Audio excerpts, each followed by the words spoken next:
श्री सद्गुरु देवाय नमः। भाई बहनों, कहते हैं अगर आपको अपने गुरु पर भरोसा है, विश्वास है और आप गुरु के वचनों का पालन करते हैं तो ये बात गांठ बांध लीजिए, इस परम पिता परमात्मा से आपके मिलन को कोई नहीं रोक सकता। आज आपको एक ऐसे ही भक्ति कहानी सुनाने जा रहा हूँ जिसने गुरु के शब्द को पकड़ लिया और उस परम पिता परमात्मा को प्राप्त कर लिया। उस कथा को पूरा जानने के लिए इस वीडियो को आखिर तक अवश्य देखें। लेकिन उससे पहले जिन लोगों ने गोकुल भवन अयोध्या यूट्यूब चैनल को अभी तक सब्सक्राइब नहीं किया है, उनसे निवेदन है कि चैनल को सब्सक्राइब कर दें और बेल आइकन अवश्य दबा दें, जिससे नए वीडियो के नोटिफिकेशन समय समय पर मिलते रहें। संत शिरोमणि परमहंस श्री राम मंगल दास जी महाराज द्वारा संकलित भक्त भगवान चरितावली से आज आपको एक निश्चल जीव विश्वासी, एक अनपढ़ भक्ति कहानी सुनाने जा रहा हूं।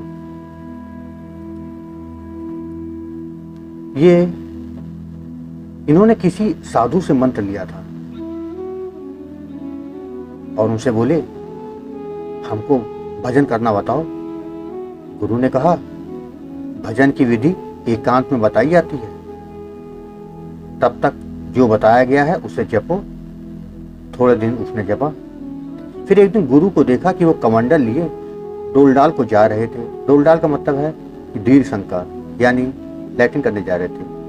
वो लंगोटी खोलकर बैठने के लिए झुके तो दौड़कर पहुंच गया। अब बोला, महाराज जी यहाँ कोई नहीं है, एकांत है।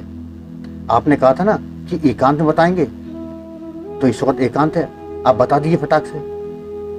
तो गुरु बोले, दुबर चोर, वक्त विवेक नहीं समझता है और चला आता है।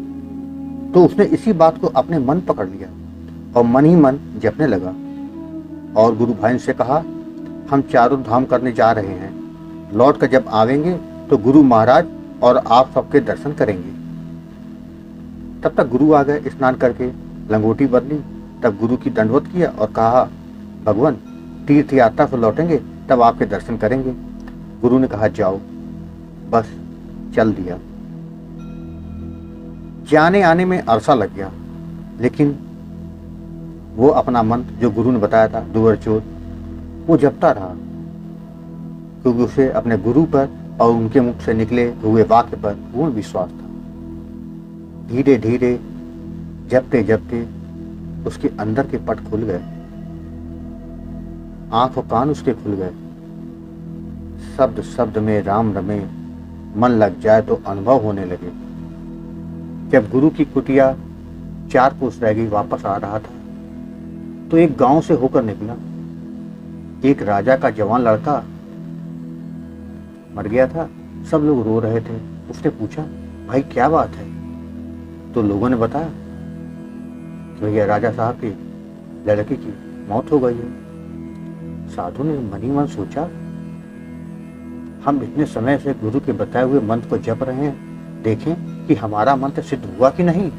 उसने लड़के के सिर पर धीरे से पैर लगाया और कहा, दुबर चोर। लड़का उठ के बैठ गया। साधु खुश हो गया और चल दिया और मन ही मन कहता था, हमारे गुरु का बताया मंत्र थोड़े ही दिन में सिद्ध हो गया। राजा के 4 सिपाही साधु के साथ चले, कुटी पर आए। बाबा ने पूछा, क्या बात है? तो सिपाही लोग कहने लगे, यह राजा के लड़के को जिला आए हैं। राजा ने कहा है, जो गुरु कहे जमीन, मकान, रुपया, कपड़ा हम देंगे, जितना खर्च लगेगा हम बंधन कर देंगे।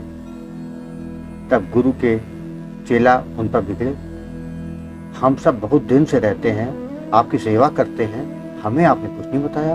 ये कल का आया लड़का, इसको आपने ऐसा बता दिया कि थोड़े दिन में इसने मंत्र सिद्ध कर लिया, मुर्दे को जिंदा कर दिया। उसे आपने ऐसा कौन सा मंत्र बता दिया कि अब राजा आपको सब कुछ देने को तैयार हो गया? गुरु ने कहा, सबके सामने बता दे जो हमने तुझे बताया है। उस भक्त ने, वो तो निश्चल था, उसने सब बता दिया, कैसे क्या हुआ था, गुरु ने क्या कहा। तब सब चुप हो गए। तो गुरु ने कहा, देखा, बात वो नहीं, बात ये है कि इसे अपने गुरु पे विश्वास है। गुरु के मुख से निकला हुआ हर एक शब्द उसके लिए ब्रह्म वाक्य है। उसने उसी बात को पकड़ लिया और आज उसके पट खुल गए, परमात्मा उसके सामने हो गए। फिर बाबा ने चारों सिपाही को भोजन कराकर भेजा और कहा, हमारा काम आकाशवृत्ति से चलता है। जब तक हम हैं, धन है, जमीन है, मकान में, अगर मन मरते समय लग गया तो हम यहीं रह जाएंगे। फिर सिपाही गए, राजा से हाल बताया। राजा दर्शन को आए।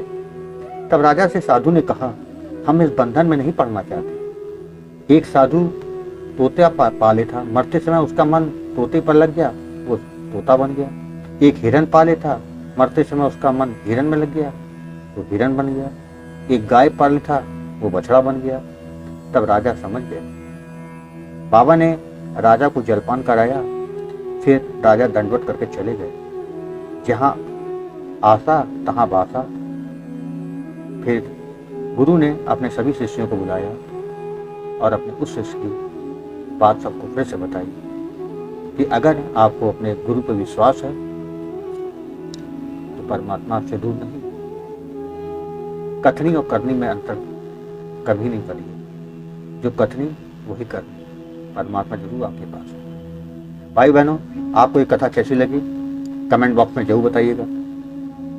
अगर वीडियो पसंद आया हो तो शेयर करना ना भूलिएगा। धन्यवाद।